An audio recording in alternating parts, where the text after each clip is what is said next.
Hey guys, welcome to Brian's Man Cave, episode 51. So in my last episode, number 50, I talked about my favorite computer system, the Commodore 64. And that got me thinking about a lot of the games I used to play, and I definitely want to hook it up, like I said, and start playing some of the games. But two games really stuck to my head when I was talking about the Commodore 64. And what I was thinking was how I now play them on a different system, and that's the Atari 2600 to be exact. And so I'll just, I got the cartridge for Ghostbusters is the first one that I was talking about, or thinking about, and H.E.R.O.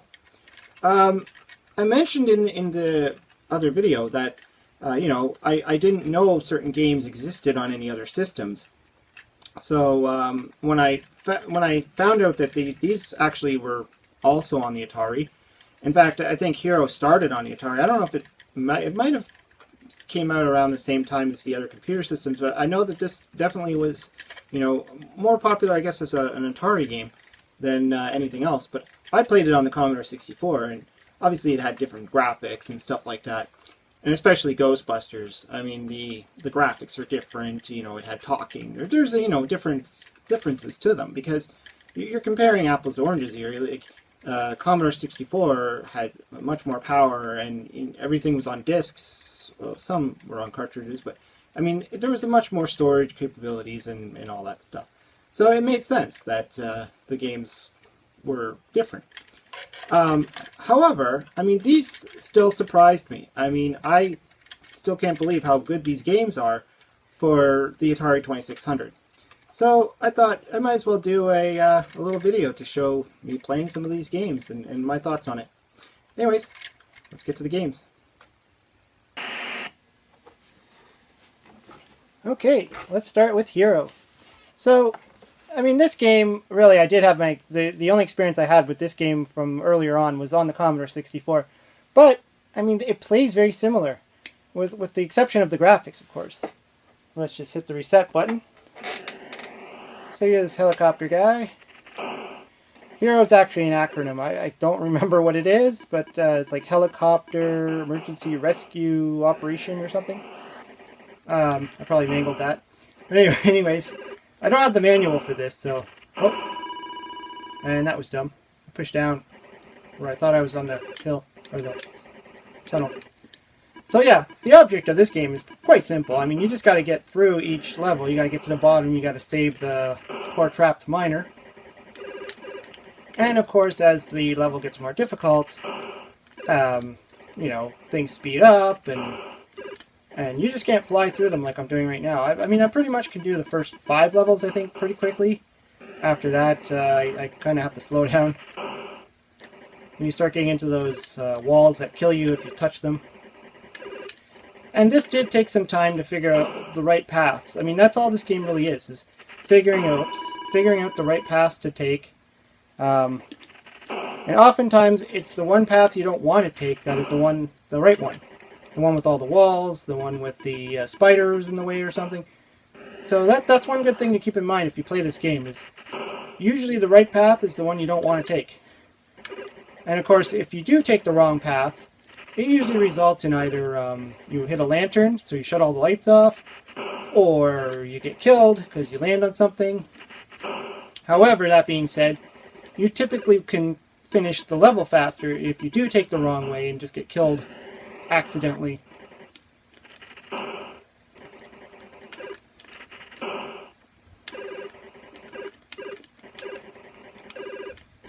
Now, if I were to say something about this game, it's definitely the controller is what really makes this game. And when I played this on the Commodore 64, I used this same type of a controller, which is the original, the classic Atari controller. I just find that it's got the right stiffness of the control pad, of the control stick and the button. Other joysticks might be a little bit more flimsier, and you gotta have some kind of right feel for this game, as far as getting close enough to the walls and getting down these these narrow tunnels. There's one wrong slip like that, and you lose. I'm playing kind of terrible right now.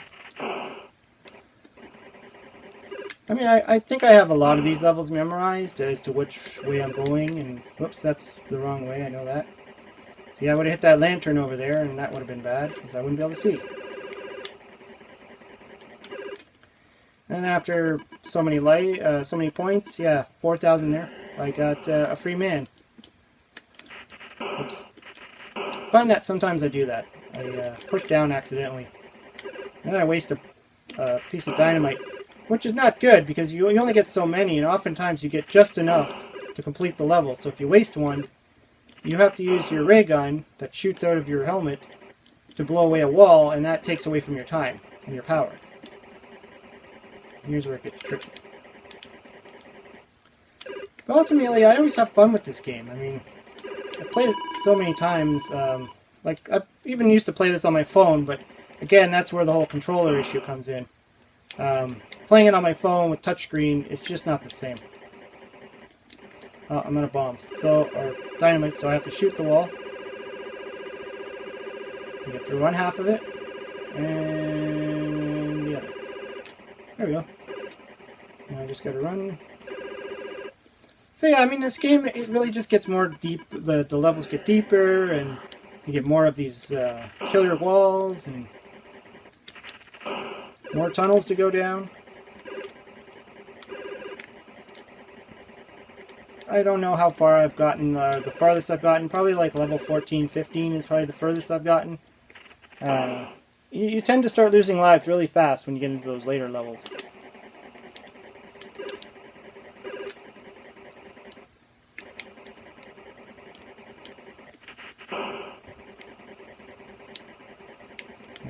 There's always a little bit of a ledge you have to stand on, which makes it a little tricky.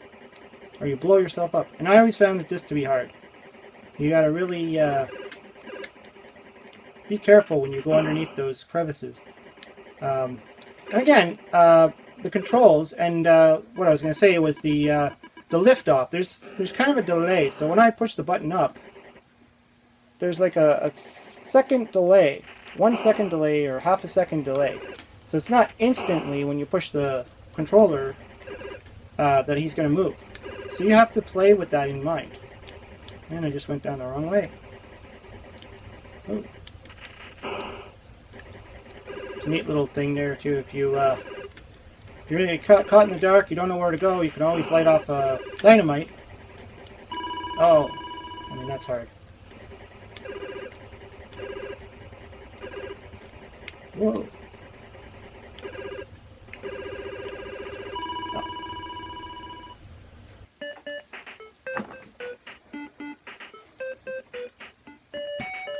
Okay, let's play some Ghostbusters.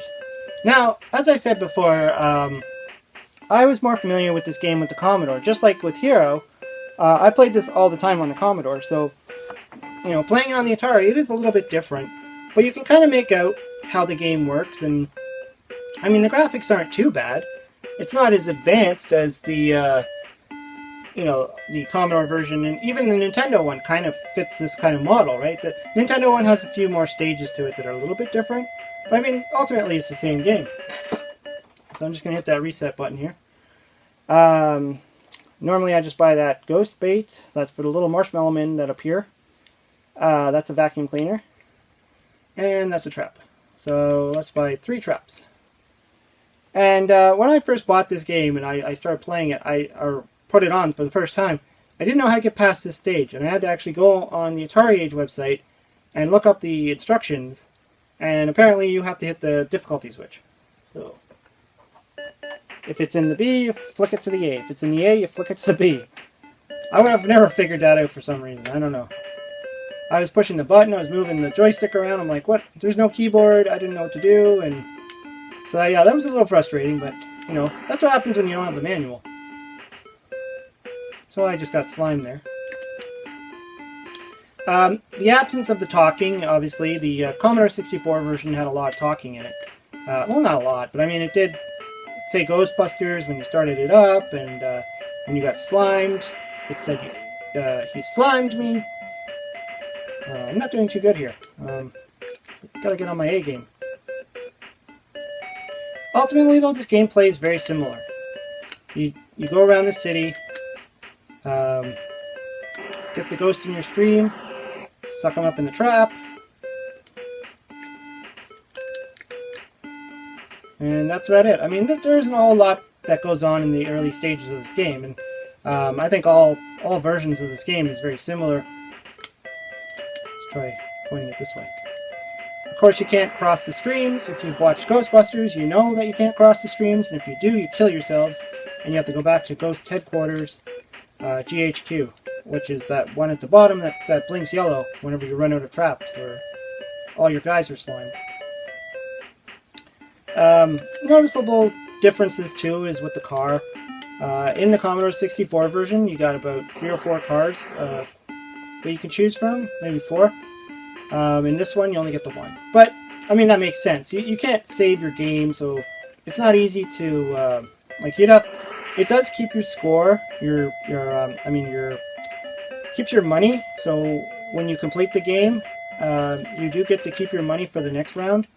But there really isn't anything more to buy, so it really doesn't do much. I guess it's just how long do you want to play this and build up a huge bank account. In the Commodore 64 version, there's a few odd pieces you can buy to upgrade your car. One of them is it's really expensive, and it's the endless traps. So you never have to go back to the GHQ for traps. If you get slimed, that's a different story. Or across the streams. Now the vacuum is useful too because it's stopping the ghosts from reaching. It's stopping the ghosts from reaching the headquarters, or the Zool, I mean. So really, it just slows down the PKA meter. Because when that reading gets a little bit too high, the ghosts start to come out much more frequently, and then the Marshmallow Man can come out, which I'll show you soon.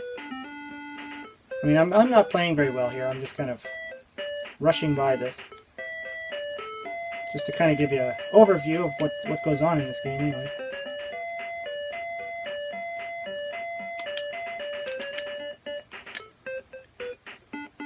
Sometimes I find the ghost can get caught behind the screen, and then oh, he really moved.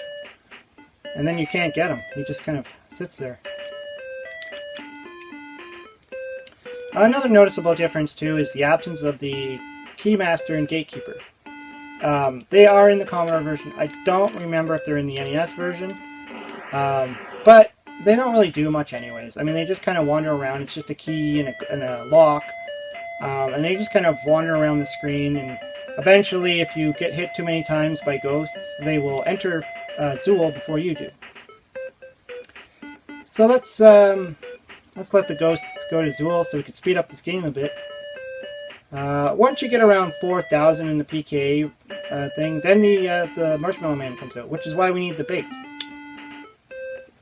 I just have to remember to hit the difficulty switch. Sometimes I accidentally hit the select switch or the reset switch, which is really a bummer, because you can't get your game back.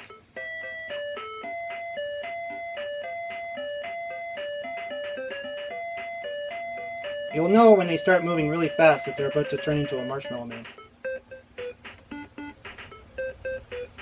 Oh.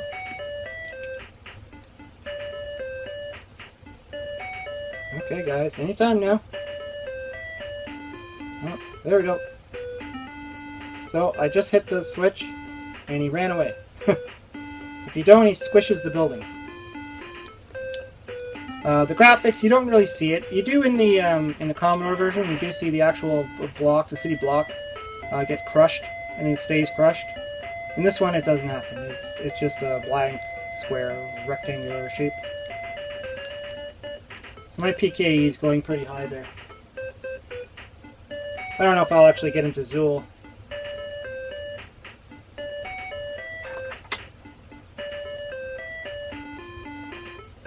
It is kind of tricky to always have to get over to that difficulty switch.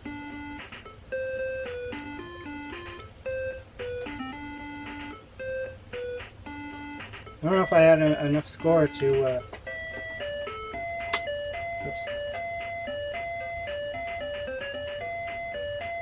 go to Zool. I don't know. Here we go, guys. Oh, I stopped him because I ran over him. Let's go suck him up. Oh, now we're at the Marshmallow Man. Whoops, he stepped on me. I don't think I'm very good at this guy. Ah, he stepped on me again. And that's it. You get 2 chances. You don't get it, you lose. Alright, well, that was both games on the Atari 2600. Now, I mean, H.E.R.O, I think, is probably one of the better games, I would say, on the system. I know there's a lot of people that will disagree or whatever. You know, this is Activision, so Activision always did make the better games, and I mean, it's well worth the money to spend on it. Again, that's another thing, you know. Some people will say it's not worth the $50, $40 that everybody's asking for it. Some are lucky and they pick it up in a flea market for 10, maybe even less. But you know, that's always debatable when it comes to stuff like this. You know, how much are you willing to pay? I think I paid about almost 50 for this. Like, it was crazy. Because I had to buy it on eBay, and I had to, you know, when you're done with the shipping and all that stuff, and you know, and the conversion rate, you know, I bought it, I think that I bought it from someone in America, and I'm in Canada, so when you're looking at the price, you know, it goes up really fast when you convert it, so, but yeah, I mean, I still love this game. I ended up getting a second copy in a batch of games I bought with an Atari, and I ended up just selling that one online because, you know, I don't need 2 of them. Ghostbusters, same idea. I had to buy it online. This one wasn't so much. I mean, I think I paid $10 for this, plus a little bit more for shipping. This was worth it. And this one, I made sure I sourced out the one with the Ghostbuster logo on it, because I just think that looks cool. Like, it's all black and it's got the Ghostbuster logo. There is another one that had a blue label. I think near the end of the Atari's lifespan, the 2600's lifespan, or when they were making the games, the labels were changing and stuff, and they were making them more simple. They were just blue and with white writing on it and stuff. I didn't want that one. I wanted this one. Like, even if the game stops working one day, the cartridge just looks cool. And, you know, so I wanted to stick with that. I did mention also this one, which I didn't want to show. Only because I'm not just doing this as a Ghostbuster video. But this game is very similar. I mean, they were all made probably by this, you know, Activision, probably all the same kind of thing. They all say Activision, you know, obviously. But this one's really hard. I mean, out of all of them, I think this is one of the harder ones. There's a staircase scene that's almost unplayable. There's a, you know, when you get to the top, you have to fight the Gozer person, whereas in this one, you don't. In the Commodore, you don't. Like, once you get to the top, you just gotta pass the Marshmallow Man, and that's it. And there's other things like you run out of gas, you gotta go to the gas station, you gotta buy a lot of your equipment while you're playing. I mean, it's a little bit more to it, but it's hard. It's too hard. I don't know. I didn't enjoy this one as much. And of course, I have to talk about this one too. Nintendo also had Ghostbusters 2, which does appear on the other systems as well. I just don't, I mean, I know there's one for the Atari. It's kind of rare, kind of hard to get your hands on it, and it's not that good. And there's also, and I mean that because, I mean, I've seen people playing it and stuff, and it just doesn't appeal to me.